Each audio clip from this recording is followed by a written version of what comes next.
Hoy les quiero hablar de la muerte de una periodista. Esa periodista, a su vez, era la hija de otro gran periodista, nada más y nada menos que el autor de la carta abierta de un escritor a la Junta Militar. Me refiero a la hija de Rodolfo Walsh, a Vicky Walsh, porque después de 42 años, el juez Daniel Rafecas detuvo a 10 militares que participaron del operativo conocido como la masacre de la calle Corro o el combate de Villaluro, en el que más de 150 efectivos rodearon en varios anillos la casa donde se encontraba Vicky Walsh, en ese tiempo además parte del secretario político de la organización Montoneros, y se dio un enfrentamiento que terminó con el suicidio de Victoria Walsh. Me da que reflexionar por qué una periodista, por qué un periodista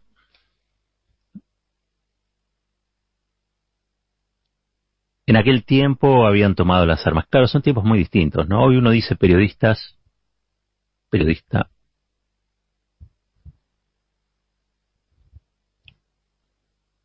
y refiere a otra cosa, alude a otra cosa, pero en aquel tiempo era otro tiempo. Y esto ocurrió nada más y nada menos que en septiembre, el 29 de septiembre de 1976, unos 6 meses después del golpe cívico-militar, en un país donde estaban proscriptos y clausurados todos los canales de participación popular, donde estaba suspendida la democracia, las democráticas, donde en cada provincia había centros clandestinos de detención y tortura, donde se reproducían los centros de exterminio. Ese era el contexto donde Vicky Walsh había tomado las armas después de haber trabajado, entre otros, con Jacobo Timerman, en La Opinión, el papá de Héctor Timerman, el papá de Javier Timerman, con el que hablamos el otro día aquí en el Destape. Bien vale diferenciar aquel tiempo de este, pero siempre me pregunto cuánto del pasado hay en este presente. ¿Cuánto del pasado hay en este presente que nos toca vivir? Y estamos llenos de pasado porque en la Argentina el pasado no termina de pasar. Siempre lo digo para provocar, pero no lo hace menos cierto. Hay más de 300 desaparecidos con vida en la Argentina. Insisto, lo hago para provocar. Pero es verdad. Es verdad. Son desaparecidos que no saben que son desaparecidos, son apropiados a los que les han cambiado la identidad. Es gente que hoy puede llegar a tener entre 40 y 50 años, quizá un poco menos, cuyos padres fueron detenidos, desaparecidos, asesinados, y fueron entregados como botín de guerra a familias militares, a familias religiosas, que los han criado en la mentira y en el desamor. Por supuesto, el abanico allí de posibilidades es enorme.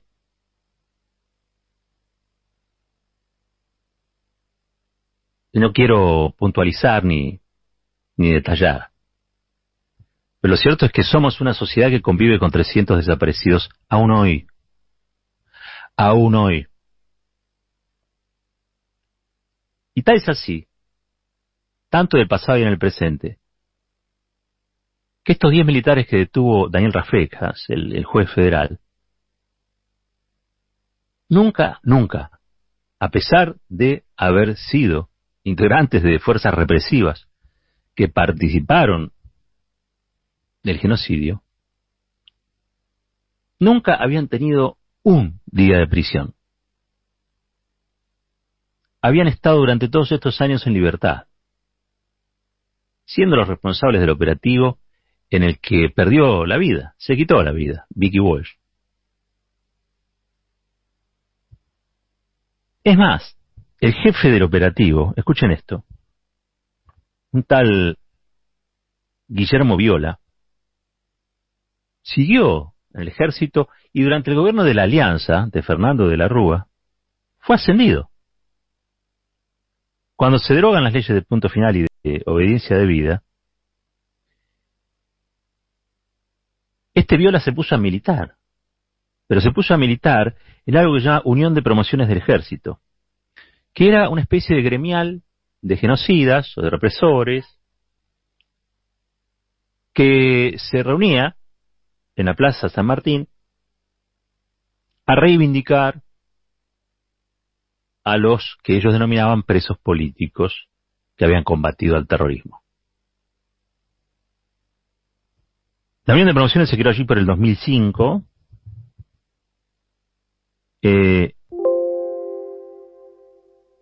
Y de algún modo es, si se quiere, la base de esta teoría de un solo demonio que alimenta, por ejemplo, a Victoria Villarruel, diputada nacional, negacionista, junto a Milei. Quiero decir, no se quedó quieto Guillermo Viola, el coronel Guillermo Viola.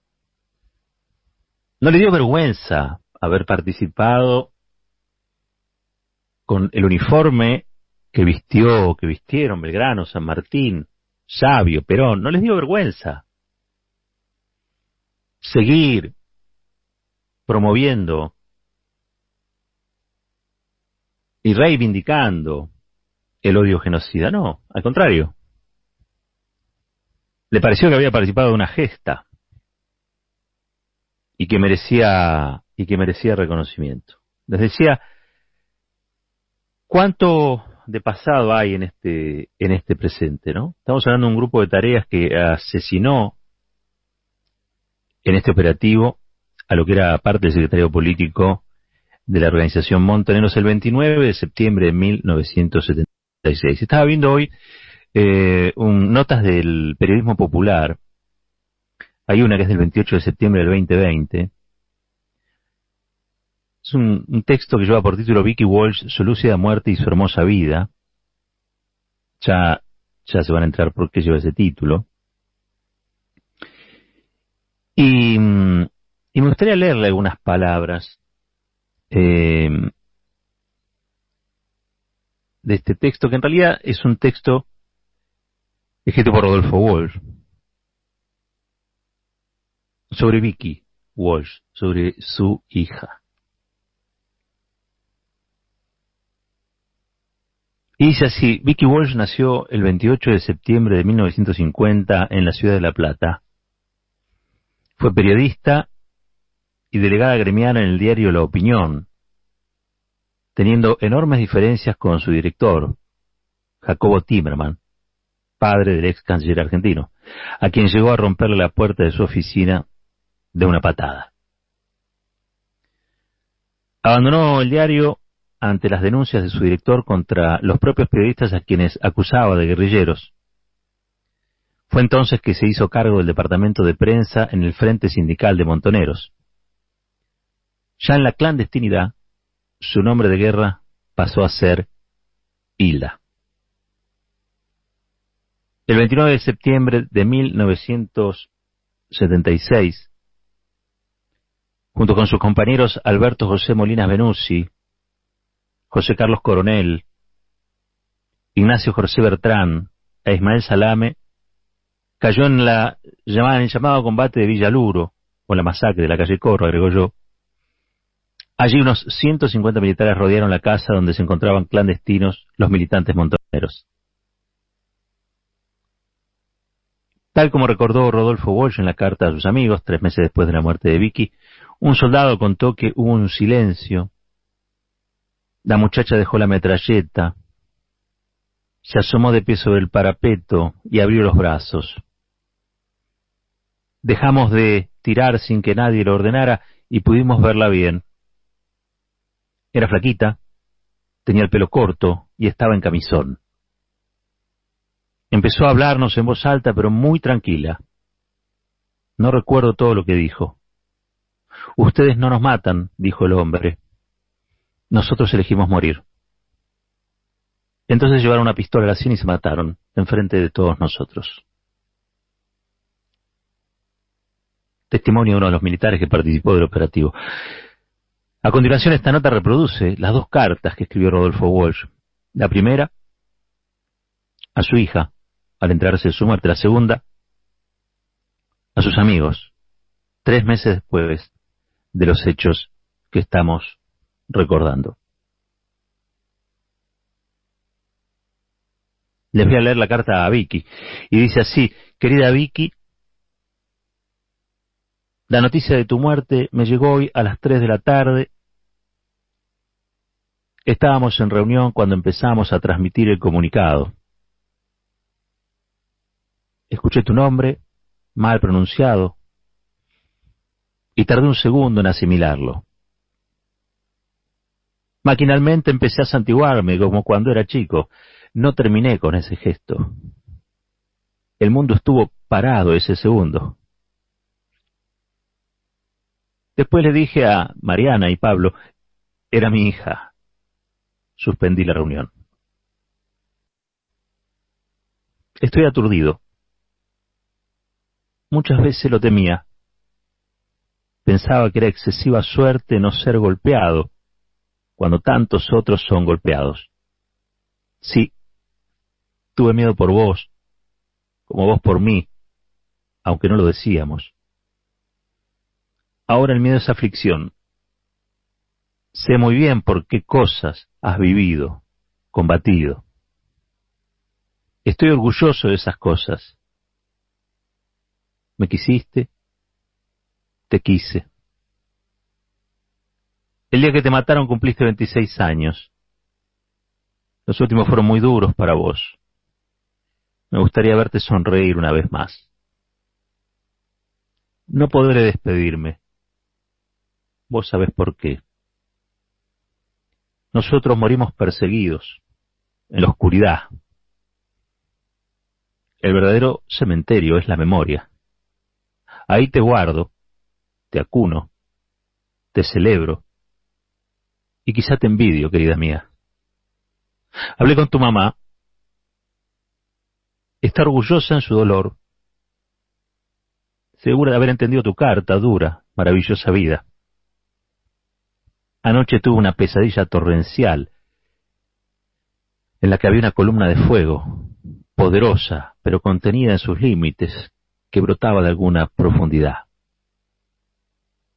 Hoy en el tren, un hombre me decía, sufro mucho, quisiera acostarme a dormir y despertarme dentro de un año.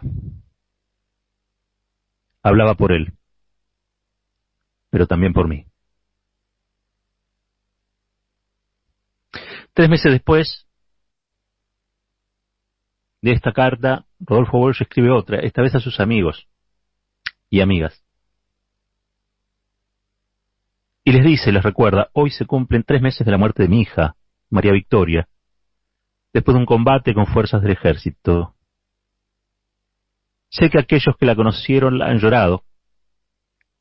Otros, que han sido mis amigos o me han conocido de lejos, hubieran querido hacerme llegar una voz de consuelo. Me dirijo a ellos para agradecerles, pero también para explicarles cómo murió Vicky y por qué murió. El comunicado del ejército que publicaron los diarios no difiere demasiado en esta oportunidad de los hechos. Efectivamente, Vicky era oficial segundo de la organización Montoneros, responsables de la prensa sindical, y su nombre de guerra era Hilda. Efectivamente, estaba reunida ese día con 4 miembros de la Secretaría Política que combatieron y murieron con ella. La forma en que ingresó a Montoneros no la conozco en detalle. A los 22 años, edad de su posible ingreso, se distinguía por decisiones firmes y claras. Por esa época, comenzó a trabajar en el diario La Opinión y en un tiempo muy breve se convirtió en periodista. El periodismo en sí no le interesaba. Sus compañeros la eligieron delegada sindical. Como tal, debió enfrentar en un conflicto difícil al director del diario, Jacobo Timerman, a quien despreciaba profundamente. El conflicto se perdió y cuando Timerman empezó a denunciar como guerrilleros a sus propios periodistas, ella pidió licencia y no volvió más. Fue a militar a una villa miseria. Era su primer contacto con la pobreza extrema en cuyo nombre combatía. Salió de esa experiencia convertida en un ascetismo que impresionaba. Su marido, Emiliano Costa, fue detenido a principios de 1975 y no lo vio más. La hija de ambos nació poco después. El último año de vida de mi hija fue muy duro. El sentido del deber la llevó a relegar toda satisfacción individual, a empeñarse mucho más allá de sus fuerzas físicas. Como tantos muchachos y muchachas que repetidamente se volvieron adultos, anduvo a los saltos huyendo de casa en casa. No se quejaba. Solo su sonrisa se volvía más desvaída.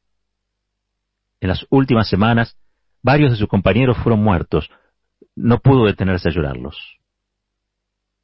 Le embargaba una terrible urgencia por crear medios de comunicación en el frente sindical, que era su responsabilidad.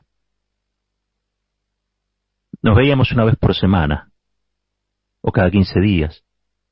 Eran entrevistas cortas, caminando por la calle, quizá 10 minutos en el banco de una plaza. Hacíamos planes para vivir juntos, para tener una casa donde hablar, recordar estos juntos en silencio. Presentíamos, sin embargo, que eso no iba a ocurrir, que uno de esos fugaces encuentros iba a ser el último, y nos despedíamos simulando valor, consolándonos de la anticipada partida.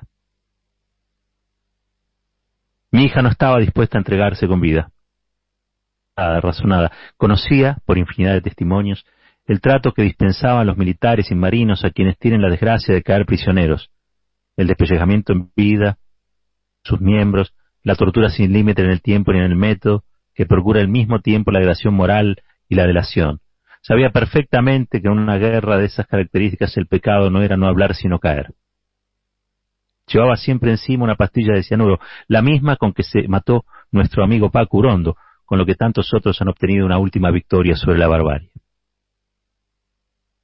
El 28 de septiembre, cuando entró en la casa de la calle Corro, cumplía 26 años. Llevaba en brazos a su hija porque a último momento no encontró con quién dejarla. Se acostó con ella en camisón. Usaba unos absurdos camisones blancos que siempre le quedaban grandes. A las 7 del 29 la despertaron los altavoces del ejército. Los primeros tiros. Siguiendo el plan de defensa acordada, subió a la terraza con el secretario político Molina, mientras Coronel Salami y Beltrán respondían el fuego de la planta baja. He visto la escena con sus ojos. La terraza sobre las casas bajas, el cielo amanecido y el cerco. 150 hombres. Las FAP emplazadas, el tanque. Me ha llegado el testimonio de uno de esos hombres. Un conscripto. El combate duró más de 1 hora y media. Un hombre y una muchacha tiraban desde arriba. Nos llamó la atención la muchacha porque cada vez que tiraba una ráfaga y nosotros nos zambullíamos, ella se reía. He tratado de entender esa risa. La metralleta era un halcón y mi hija nunca había tirado con ella, aunque conociera su manejo por las clases de instrucción. Las cosas nuevas, sorprendentes, siempre le hicieron reír. Sin duda era nueva y sorprendente para ella que ante una simple pulsación del dedo brotara una ráfaga y que ante esa ráfaga 150 hombres se zambulleran sobre los adoquines, empezando por el coronel Roaldés, uno de los jefes del operativo. A los camiones y el tanque se sumó un helicóptero que giraba alrededor de la terraza, contenido por el fuego. Abajo ya no había resistencia. El coronel abrió la puerta y tiró 2 granadas. Después entraron los oficiales. Encontraron una nena de algo más de un año, sentadita en una cama, y 5 cadáveres. En el tiempo transcurrido he reflexionado sobre esa muerte. Me he preguntado si mi hija, si todos los que mueren como ella, tenían otro camino. La respuesta brota era más profunda de mi corazón y quiero que mis amigos la conozcan.